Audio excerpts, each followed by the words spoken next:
They grow up, boy. They grow up. We're studying James chapter 1 today. First verse is just a greeting. I think we've talked about it. So we'll just move right past it and go on to verses 2 through 4. This is a text that's kind of unusual for most of us. The value of trials.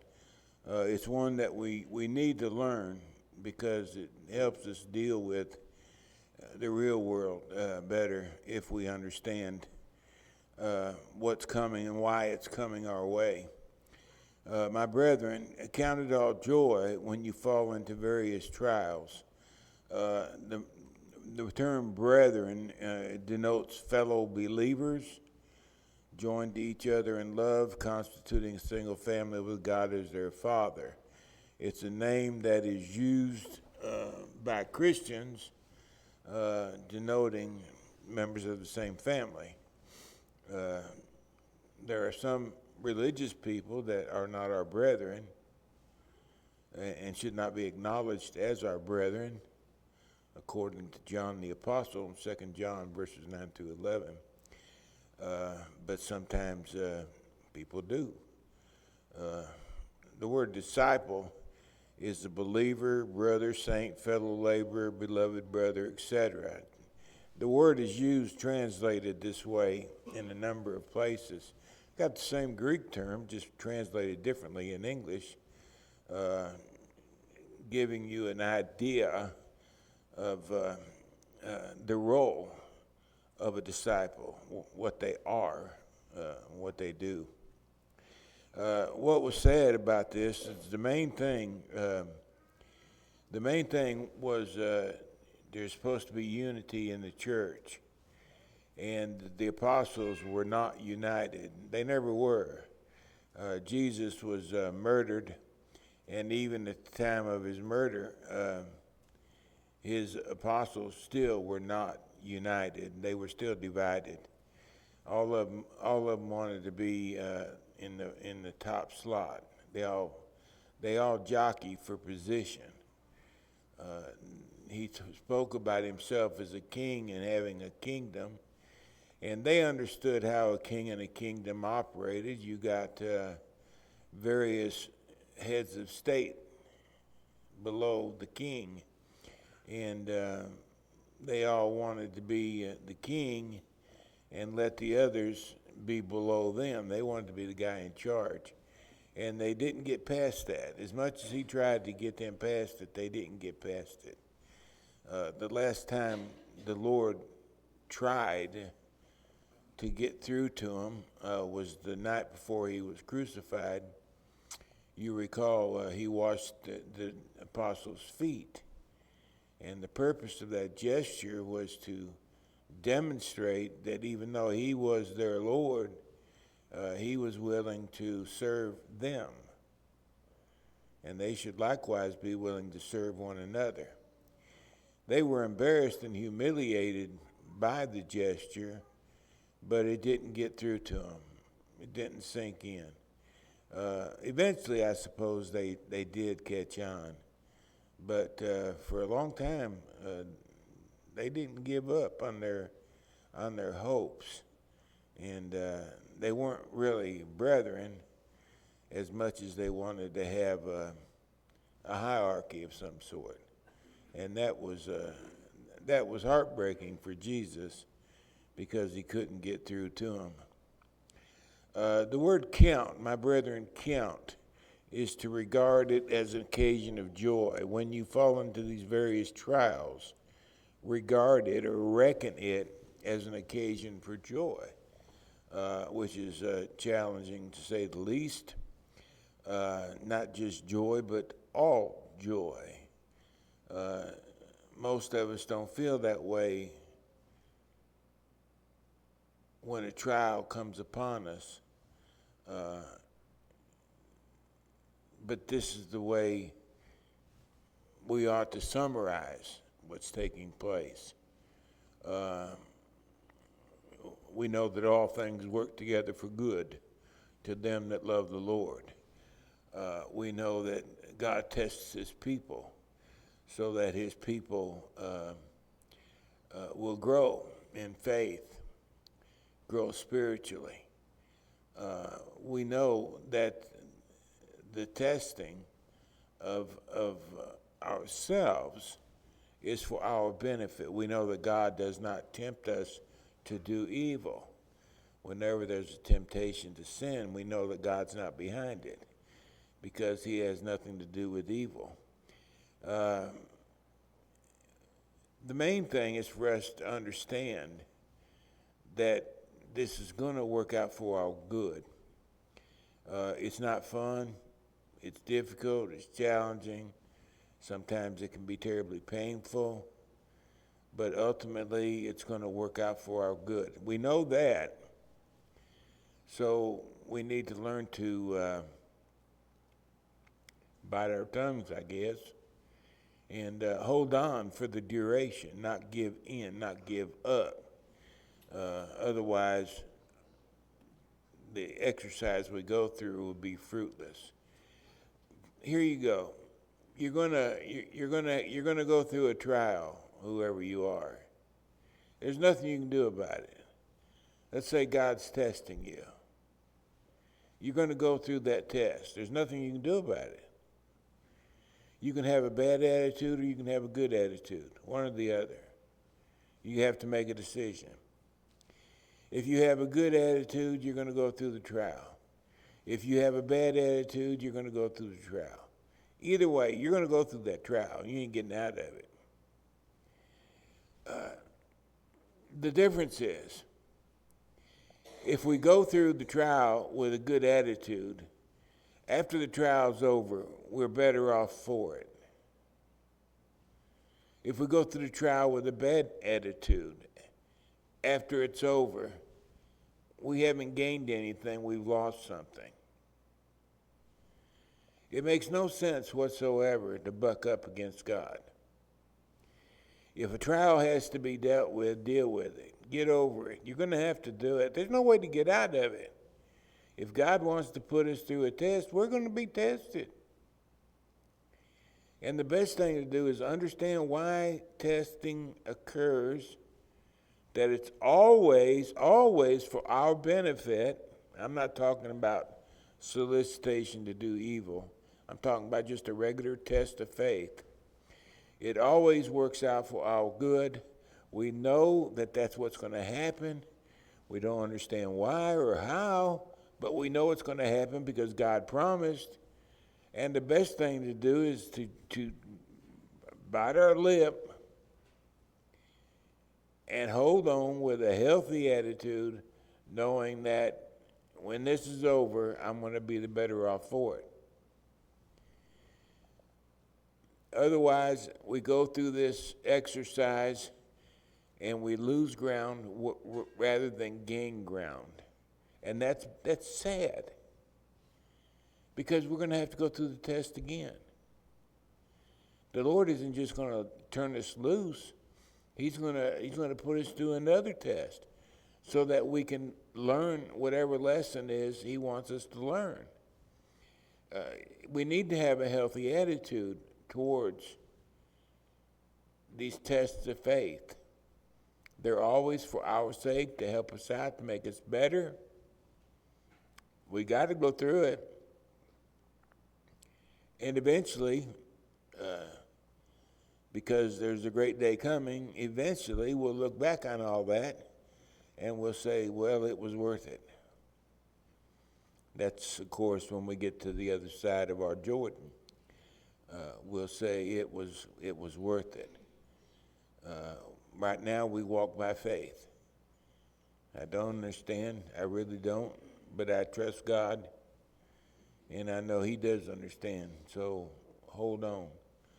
Never give up. Ever give up. This has always been very complex for me, but I think I know what the right attitude is to have. Don't have to understand everything going on in your world. You just have to know that the person in charge does know what he's doing, and everything will work out just fine. The word fall means to be encompassed about. It's not something you do on purpose. You don't go around looking for trials and say, well, I think I'll jump into this trial so I can get spiritually stronger. The word fall insinuates you weren't looking for a bad time. It just kind of happened upon you. You was really not wanting it at all, but suddenly you're encompassed about with various trials. It emphasizes that the trial is external. It's not inside, it's an external trial. Also, it comes suddenly, unexpectedly, sometimes when everything seems to be going good for a while, snafu, and you find yourself with problems on your hands once again. And thirdly, one seems unable to escape it. You can't get out of it. That's what I said a moment ago. If the Lord puts us to the test, we have to go through the test. And there's nothing we can do about it except fail the test or pass it. That's all implied in the word fall. It's the more we understand, the better off we are. The word various means different kinds. All kinds of trials can come upon us in life. And then the word trials, of course, it can mean an inward temptation or an outward temptation. Now, this is what makes it hard. It can be either one. It can be a lust of the flesh, or it could be your car quit running, your car died. It can be internal or it can be external, either one. So how do you tell the difference?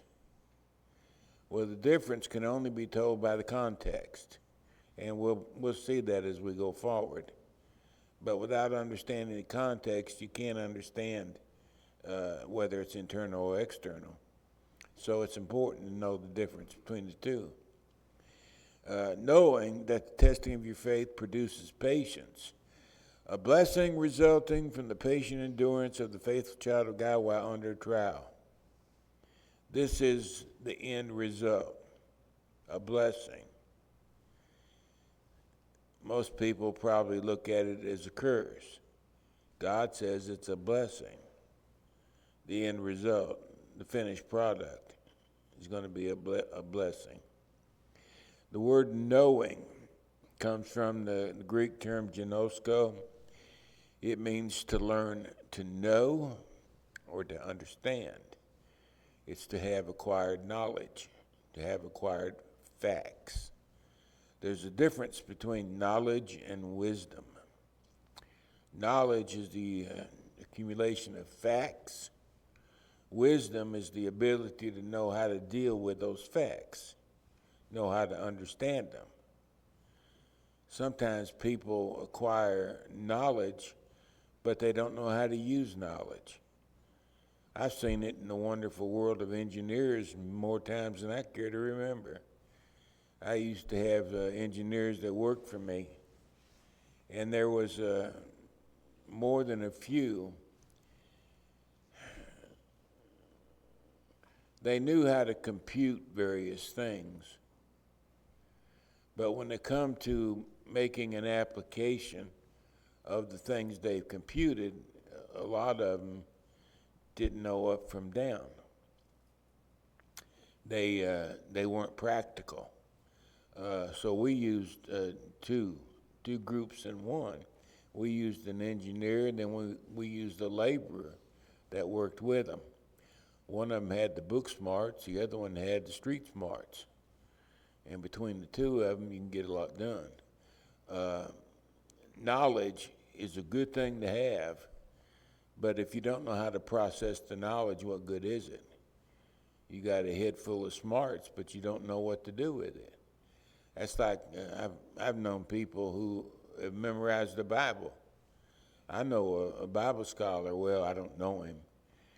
He lived in the 18th century, but I read that he could, he had memorized and could recite the Old and New Testament in both Greek and English. I don't think he ever mastered Hebrew in the Old Testament, but he could go from cover to cover.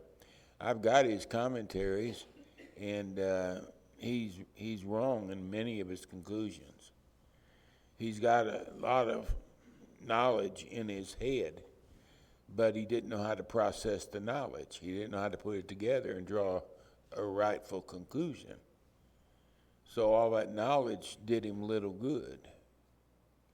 Knowledge is a good thing to have, but knowing how to use the knowledge, that's important too. How to think. Boy, I remember I told that to Chris one time. He was a little fella. He got to learn how to think. He had the saddest look on his face. He said, "Don't you think I know how to think, Daddy?" You know how to think, but how to process something and draw the proper conclusion, that's the difficult part. And that's one thing you want to learn. To learn, to know, to understand. I have knowledge. What do we have knowledge of? I know that the testing of my faith produces patience. I know that. How do I know that? Number one, God said so. Number two, through experience. I've experienced it. And I've learned through my experience just living life that patience is a product of knowledge. I'm much more patient now than I was when I was young. Most everybody is. You tell the difference between your children and your grandchildren.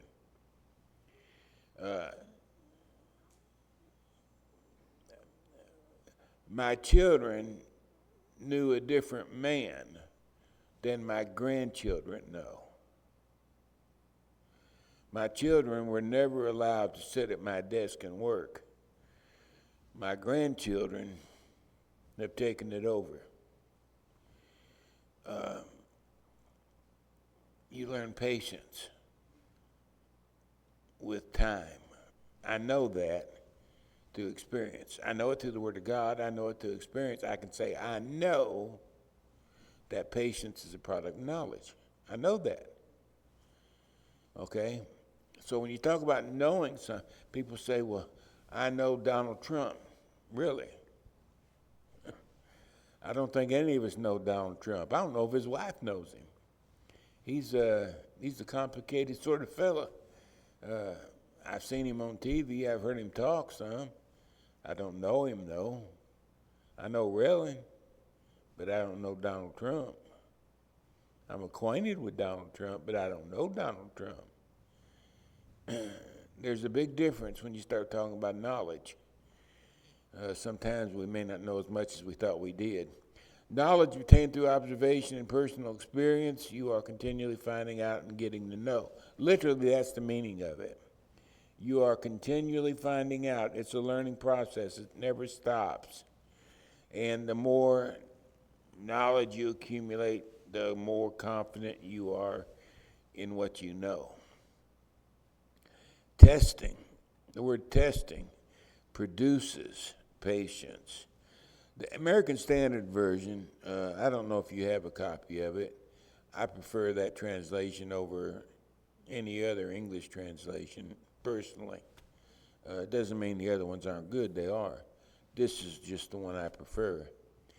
I think the wording is more descriptive of the original language. James, what they say in James here, knowing that the proving of your faith worketh patience. The word worketh. It's present tense, of course. It keeps on working, and it produces more and more patience. It means to work out, to accomplish, to bring about. It's got a lot more flavor to it than the word produces does. Producer, you got your product. When you're working something out, you're constantly working, constantly gaining knowledge, because it's a process. It's not just an action, it's actually a process. In Philippians 2 and 12, Paul said the same thing. Beloved, as you have always obeyed, not as much in my presence only, but now much more in my absence, work out your own salvation with fear and trembling. A lot of people don't like the word work in Christian religion. They think the word work is a bad word. If you work out your own salvation, that means you somehow earn your own salvation. That's not true. We can work out our own salvation without earning our salvation. We work out our own salvation by meeting the requirements of grace. Grace demands certain things. And in order for me to receive grace, I've got to develop these certain things in my life. Therefore, we work out our salvation. We try to qualify for divine grace. And once we do, all is well. We don't get divine grace just because we're breathing. That, I think, is the common belief with many people, but that's not true. There are many people who are breathing, but they're not getting divine grace, not in the sense of salvation. They're receiving grace in the sense that it rains on them. They're receiving grace in the sense that they may have jobs and are able to make a living. But as far as being saved, they're not receiving that. That's something that they have to qualify for. And it's not just being human that qualifies us. The end product, of course, here is patience. Luke 21:19, the Lord said, by your patience possess your souls. That's a thought that doesn't come up that often, I don't think. But the possession of our souls, the salvation of our souls, is dependent largely upon our patience. If we have no patience, we're going to put our own souls in jeopardy, because it's by our patience that we possess our soul. We have control of our soul. We have control over the flesh. Patience enables us to do this. Patience is a product we really, really want to develop. It never was a virtue I ever had until my later years. I didn't understand how important it was, really. But patience is a most excellent virtue, and we have to learn to possess patience, and it makes life easier, too. It's better to be patient than to be a hothead. Being a hothead gives you a headache. Trials prove faith by enabling the believer to determine the extent and degree of their willingness to endure and be obedient to the Christ. How much do I trust Jesus? The trial will show me. How much do I believe in Jesus? The trial is going to show me. How far will I go to obey Jesus? The trial is going to show me. Abraham offered up his son Isaac. How much confidence and trust did he have in Jesus? Well, he had a whole bunch. He believed that the Lord could bring him back to life. So he was going to willingly take his life. I think that's about the nth of trust and faith that a human can possess. But Abraham didn't know that until after he offered up Isaac. Do you understand? God knew how much Abraham trusted him. The test wasn't for God's sake. There's nothing God doesn't know. He knows the end from the beginning. He knew how the test would turn out. He knew how Abraham would fare. It was Abraham that didn't know. And the Lord wanted him to know how much faith he actually had. So he put him through the test, and Abraham learned something about himself he didn't know before. There was great value in that trial, though it had to be full of anxiety to offer up the son of promise. I can't even imagine what that man must have gone through. But his faith was greater. He had more confidence in God than he had doubt. And he offered up Isaac. That's what you get back from trials. So they are very valuable. We learn something about ourselves. You've heard me tell the tale when I was over in India one time, the guy come through the door with a machete. And I thought he might use that machete on me. I thought he was mad. And I was tempted to change my subject that I was preaching on. I think I was on false God, stuff like that. And I thought, I don't know if I should be talking about this right now. Guy's got that knife. And I thought about chickening out, but I didn't chicken out. I would have been too ashamed to do that. So I took my chances, and I just kept preaching on what I was talking about, and that man obeyed the gospel that day. Anyway, I learned something about myself I didn't know before.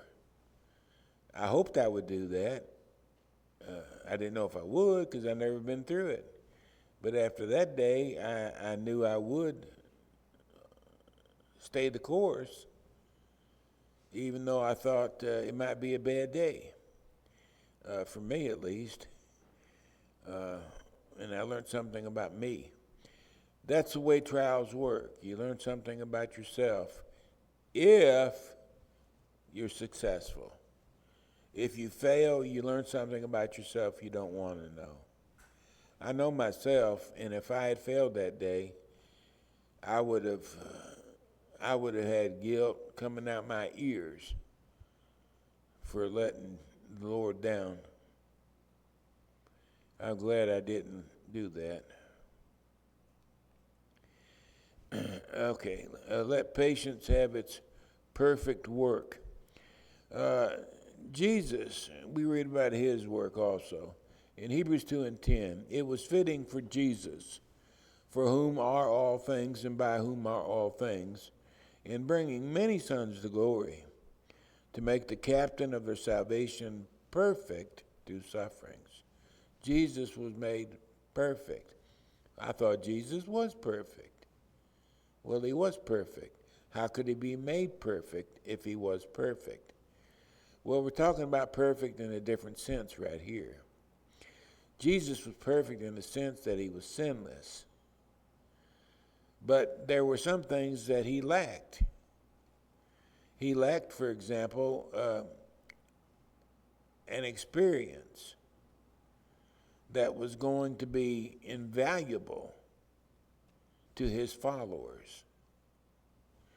And that experience was going to be that he knows what life is like because he went through the things we went through. He went through worse things than we went through. And we know that he can empathize with us. He knows what it's like. He knows what the fear is like. We're not dealing with a Lord who doesn't understand us, but to the contrary, one who does understand us very well. These sufferings made him perfect, complete, total, entire, would be the meaning of the word here, in every sense through his sufferings. Brought to maturity is one definition.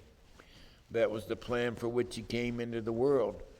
He lived a little over 3 years in his ministry, it appears, 2.5, 3.5 years, somewhere in there. He lived his ministry that long. He lived in totality 32, 33 years. And the purpose of it is to go from a baby to a full-grown man and live the experiences that any other man would live. I've always wondered if that's the reason Joseph wasn't around when Jesus was a grown man. You know, the Lord didn't have his own family. Could it be that Joseph may have died and the young Jesus stepped in and took his place in raising and caring for a family? Is it possible? I don't know. I think it's possible. We know that Joseph had at least 6 kids with Mary. And yet, when we read about the ministry time of the Lord, he's not in the picture anywhere. It appears that he likely died, and perhaps Jesus played the role of father for a while, thus qualifying him even further for his role in life as one who understands what we go through. I don't know what all he was qualified in, all the various aspects of the human life, but you can find different things that he most likely experienced for the sake of qualifying for his role as the perfect sacrifice on behalf of man. That's what the word perfect means anyway. He became complete in all these various ways. The word perfect appears again in the same sentence, verse 4. Let patience have its perfect work. Let patience complete what it's supposed to complete. Why? That you may be perfect, entire, lacking nothing. Okay? You've qualified in every aspect of life. So you got the word perfect twice in the same sentence, but they have different meanings both times. And then also you have the word complete. What do you do when the baby's born? First thing you do, count their fingers and their toes, don't you? Make sure we got 10 fingers and 10 toes. Why? Making sure all the parts are there. You want to make sure all the parts are present. That's what the word complete means. You want to make sure all the parts are there. And all the parts are there when you go through an experience like this. You're lacking nothing. You're whole in every sense of the word. That brings us to number 2, wisdom and faith. Now, I've skipped a lot of stuff in this. If there's something that you want to know, just get my attention and we'll go over it. But there's a lot of things I'm not bringing up in this class because I don't think there's any value to it to bother you with it at this stage of the game. But there might be. And if there is, just let me know. Wisdom and faith, verses 5 through 8. The question that most people come up with now, how is it possible for me to see a blessing in such trials? How could I possibly see a blessing? I couldn't. For a long time, I couldn't. In time, I did learn. I had to get knowledge. I did learn. But for a right small while, I had no idea what the blessing could be. Well, if you lack wisdom, James says, ask God.